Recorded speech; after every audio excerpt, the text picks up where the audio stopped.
दैनिक निष्पक्ष पोस्ट, दर्पण सच का, समय से पहले, खबर से आगे।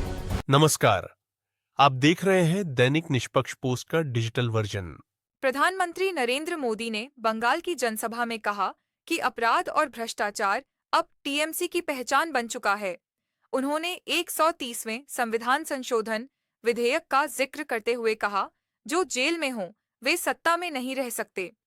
मोदी ने ममता सरकार को घेरा और जनता से परिवर्तन का आह्वान किया। पूरा बयान देखिए दैनिक निष्पक्ष पोस्ट पर। भारत के इतिहास और हमारे भविष्य दोनों की समृद्ध पहचान है। आज जब भारत दुनिया की तीसरी सबसे बड़ी इकोनॉमी बनने की तरफ आगे बढ़ रहा है, तब दमदम, कोलकाता, इन शहरों की भूमिका बहुत बड़ी है। इसलिए आज के इस कार्यक्रम का संदेश मेट्रो के उद्घाटन और हाईवे के शिलान्यास से भी बड़ा है। ये आयोजन इस बात का प्रमाण है कि आज का भारत अपने शहरों का कैसे कायाकल्प कर रहा है। आज भारत के शहरों में ग्रीन मोबिलिटी के प्रयास हो रहे हैं। इलेक्ट्रिक चार्जिंग पॉइंट्स और इलेक्ट्रिक बसों की संख्या लगातार बढ़ाई जा रही है। वेस्ट टू वेल्थ, शहर से निकले कचरे से बिजली बनाने के प्रयास हो रहे हैं। मेट्रो की सुविधा बढ़ रही है। मेट्रो नेटवर्क का विस्तार हो रहा है। आज हर कोई ये सुनकर गर्व करता है कि दुनिया का तीसरा सबसे बड़ा मेट्रो नेटवर्क अब भारत में है। 2014 से पहले देश में सिर्फ 250 किलोमीटर ही मेट्रो रूट था। आज देश में मेट्रो रूट 1000 किलोमीटर से भी ज्यादा का हो गया है। पश्चिम बंगाल के विकास के लिए हर संभव प्रयास कर रही है। आज पश्चिम बंगाल देश के उन राज्यों में शामिल हो चुका है जहां रेलवे का 100% बिजलीकरण हो चुका है। लंबे समय से पुरुलिया से हावड़ा के बीच मेमू ट्रेन की मांग कर रहे थे। भारत सरकार ने जनता की यह मांग भी पूरी कर दी है। आज पश्चिम बंगाल के अलग अलग रूट पर 9 वंदे भारत ट्रेनों का संचालन हो रहा है। इसके अलावा आप सबके लिए 2 अमृत भारत ट्रेन भी चल रही है। साथियों, बीते 11 साल में यहां भारत सरकार द्वारा अनेक बड़े हाईवे प्रोजेक्ट पूरे किए गए। बहुत सारे प्रोजेक्ट पर काम जारी है। जब 6 लेन का कोना एक्सप्रेसवे बनकर तैयार हो जाएगा तो इससे पोर्ट की कनेक्टिविटी भी बेहतर होगी। ये कनेक्टिविटी कोलकाता और पश्चिम बंगाल के बेहतर भविष्य की नींव को मजबूत करेगी। पश्चिम बंगाल के आप लोगों ने परिवर्तन का फैसला लिया था। आप लोगों ने मां, माटी, मानुष के नारे पर भरोसा किया था, लेकिन हालात पहले से भी ज्यादा खराब हो गए। भर्ती घोटालों से नौजवानों का भविष्य खराब हो गया। बहनों बेटियों पर अत्याचार बढ़ गए। क्राइम और करप्शन ये टीएमसी सरकार की पहचान बन गए। ये पक्का है कि जब तक बंगाल में टीएमसी की सरकार रहेगी तब तक बंगाल का विकास अवरुद्ध रहेगा, रुका रहेगा। इसलिए आज बंगाल का जन जन कह रहा है, टीएमसी जाएगी तभी असली बदलाव आएगा।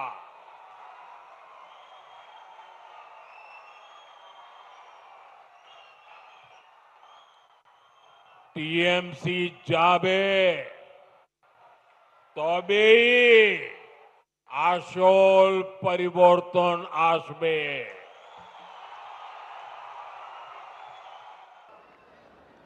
पश्चिम बंगाल के विकास का एक ठोस प्लान है, एक रोडमैप है, लेकिन टीएमसी विकास की दुश्मन है। इसका साक्षी ये दमदम क्षेत्र भी है। एक कोलकाता के सबसे अधिक भीड़ वाले इलाकों में से एक है। यहां की स्थिति क्या है, ये आप आए दिन महसूस करते हैं। देश के ऐसे शहरी क्षेत्रों के विकास के लिए स्मार्ट सिटी मिशन चल रहा है, लेकिन टीएमसी सरकार ने इस मिशन से जुड़ने से भी इनकार कर दिया। लोगों को असुविधा होती रहे, विकास ठप होता रहे, लेकिन टीएमसी का मिशन जैसे तैसे बीजेपी को रोकना है, केंद्र की योजनाओं को रोकना है। मैं बंगाल के भद्रलोक से पूछता हूं, क्या यह तरीका सही है? क्या ऐसी पॉलिटिक्स से पश्चिम बंगाल का भला होगा? इसलिए मुझे आप सभी का आशीर्वाद चाहिए। आप यहां भी भाजपा को एक बार अवसर देकर देखिए। साथियों, बंगाल में भाजपा आएगी तो रेल और मेट्रो का तेजी से विस्तार होगा। मैं तो चाहूंगा कि यहीं पर इलेक्ट्रिक व्हीकल से जुड़ा व्यापक इंफ्रास्ट्रक्चर बने। यहां बहुत बड़ी मात्रा में इन्वेस्टमेंट आए, नौजवानों को रोजगार मिले। ये तभी होगा जब यहां कानून का राज आएगा, जब यहां भ्रष्टाचार पर लगाम लगेगी, और जब बंगाल में डबल इंजन की भाजपा सरकार होगी। वो सिद्ध करके दिखाती है। इसका ताजा प्रमाण अभी हमने ऑपरेशन सिंदूर के दौरान देखा है।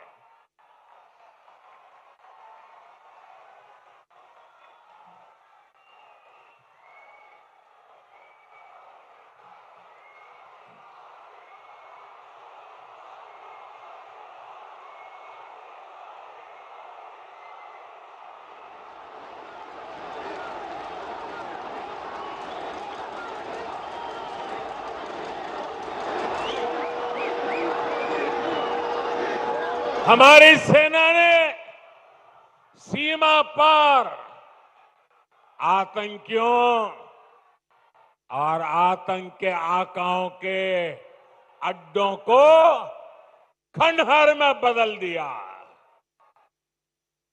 हमारी सेनाओं ने आतंकियों को ऐसा सबक सिखाया कि पाकिस्तान की आज भी नींद उड़ी हुई है। भारत की इस सफलता के पीछे बहुत बड़ी शक्ति मेड इन इंडिया अस्त्र शस्त्र की रही है। और मुझे गर्व है कि भारत की सेना को ताकत देने में बंगाल के इस इलाके की भूमि का बहुत बड़ा योगदान है।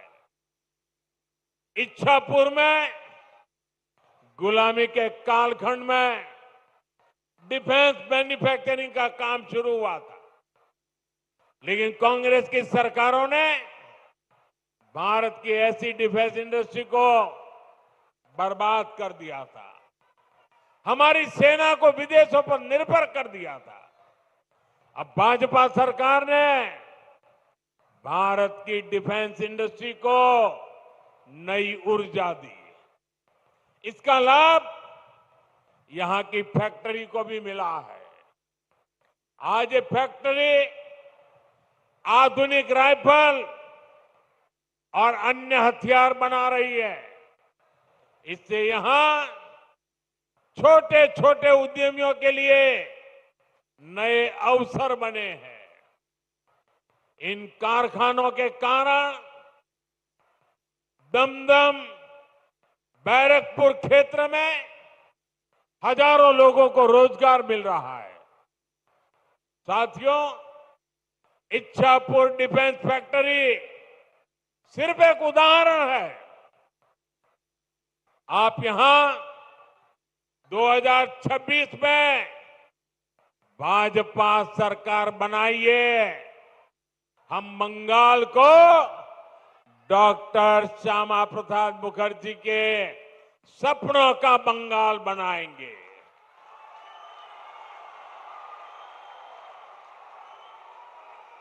बंद पड़े कारखाने फिर से खुलेंगे, नया निवेश और नए कारखाने लगेंगे और दमदम फिर से इंडस्ट्रियल हब बनेगा।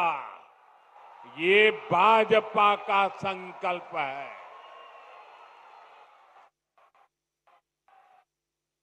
विकसितो बांग्ला, मोदीर गारंटी। डॉक्टर श्यामा प्रसाद मुखर्जी की जन्म जयंती का 125वां वर्ष है। भाजपा का तो जन्म ही डॉक्टर मुखर्जी के आशीर्वाद से हुआ है।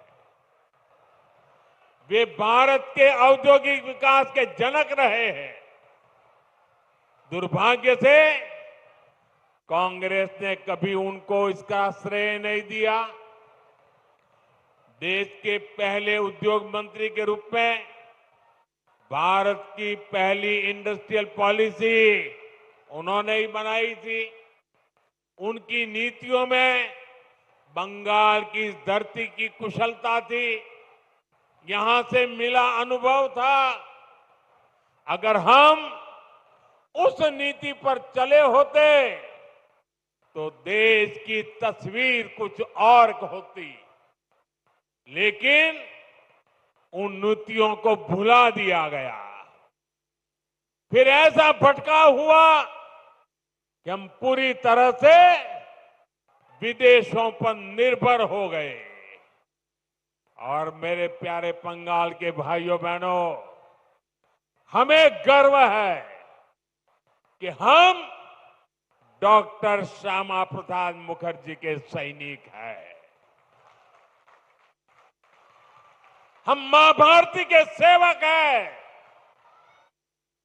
जो सपने डॉक्टर श्यामा प्रसाद मुखर्जी ने देखे थे, उसके लिए एक सैनिक की तरह हम अपना जीवन खपा रहे हैं।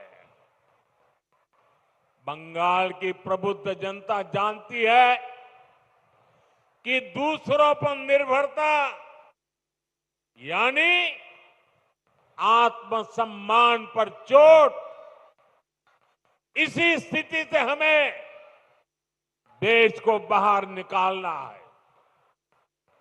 इसलिए आज देश ने आत्मनिर्भरता का मूल मंत्र लेकर के नई ऊंचाइयों को प्राप्त करने का फैसला लिया है। मेक इन इंडिया आज एक बड़ी सिद्धि बन रहा है, जिसके लिए हमारा कोलकाता, हमारा बंगाल जाना जाता था।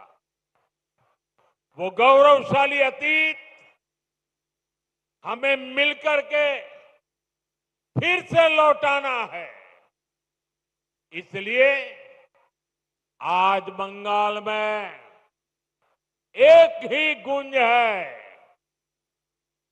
टीएमसी के शोराव, बांग्ला के बचाओ। देश की एक बहुत बड़ी चिंता की चर्चा की है।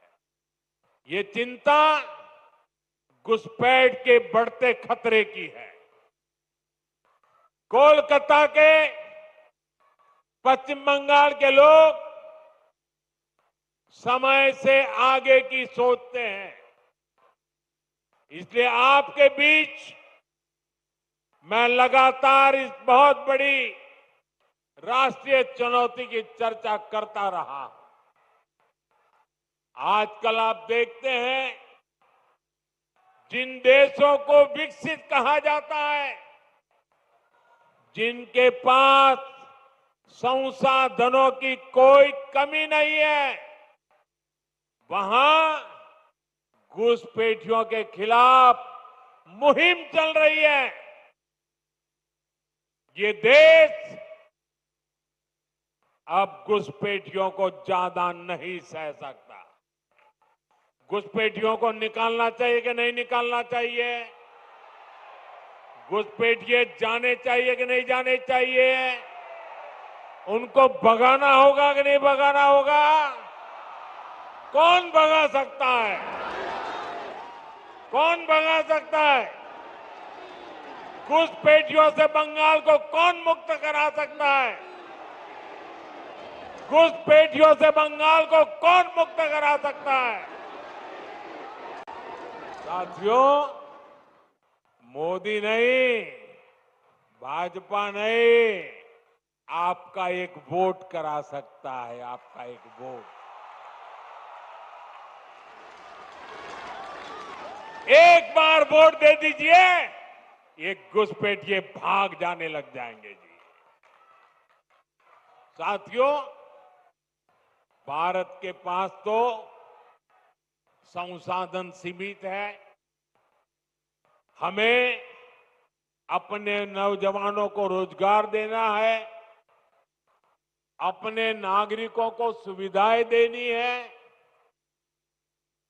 जो घुसपैठिए हमारे नौजवानों का रोजगार छीन रहे हैं, जो हमारे इंफ्रास्ट्रक्चर पर दबाव डाल रहे हैं, जो हमारी बहनों बेटियों के साथ अत्याचार कर रहे हैं, ऐसे घुसपैठियों को हम भारत में नहीं रहने देंगे। आबादी के लिहाज से देश के सबसे बड़े राज्यों में से एक है। इसलिए जब तक पश्चिम बंगाल का सामर्थ्य नहीं बढ़ेगा, तब तक विकसित भारत की यात्रा सफल नहीं हो पाएगी। क्योंकि बीजेपी का कन्विक्शन है, बीजेपी मानती है, बीजेपी की श्रद्धा है, बांग्लार उदय तबेई विकसितो भारतेर जय। इसलिए बीते 11 वर्षों में केंद्र की बीजेपी सरकार ने पश्चिम बंगाल के विकास के लिए लगातार हर प्रकार की मदद दी है। बंगाल में नेशनल हाईवे के निर्माण के लिए जितना पैसा कांग्रेस की यूपीए सरकारों ने अपने 10 साल में दिया था, उससे 3 गुना से ज्यादा पैसा भारत सरकार ने पश्चिम बंगाल को दिया है। रेलवे के लिए भी बंगाल का बजट पहले की तुलना में 3 गुना बढ़ाया गया है। लेकिन साथियों, बंगाल में विकास कार्यों के सामने एक बहुत बड़ी चुनौती भी है। चुनौती ये कि बंगाल के लिए जो पैसा हम राज्य सरकार को सीधे भेजते हैं, उसका ज्यादातर हिस्सा यहां लूट लिया जाता है। जो पैसा भारत सरकार दिल्ली से भेजती है, वो पैसा आप लोगों पर खर्च नहीं होता। वो पैसा महिलाओं का जीवन आसान बनाने के लिए खर्च नहीं होता। वो पैसा टीएमसी काडर पर खर्च होता है। इसलिए गरीब कल्याण की अनेक योजनाओं में बंगाल देश के दूसरे राज्यों से पिछड़ा हुआ है। साथियों, यही स्थिति कुछ साल पहले हमारे पड़ोस में असम के भी यही हाल थे, त्रिपुरा का भी यही हाल था। लेकिन जब से असम और त्रिपुरा में भाजपा सरकार बनी है, गरीब कल्याण की योजनाओं का लाभ वहां जनता को मिलने लगा है। आज इन राज्यों में हर घर जल यह काम तेजी से चल रहा है। आयुष्मान योजना के तहत 5 लाख रुपए तक मुफ्त इलाज हर गरीब को मिल रहा है। गरीबों के पक्के घर बन रहे हैं। बंगाल में भी जनता तक सारी योजनाओं का लाभ पहुंचाने के लिए जरूरी है कि यहां पश्चिम बंगाल में भाजपा सरकार होनी चाहिए। अगर आपको हमारी यह खबर पसंद आई हो तो वीडियो को लाइक करें और ऐसे ही विश्वसनीय और तेज खबरों के लिए हमारे चैनल को सब्सक्राइब करें। बेल आइकन दबाएं ताकि हर अहम अपडेट आप तक सबसे पहले पहुंचे। धन्यवाद।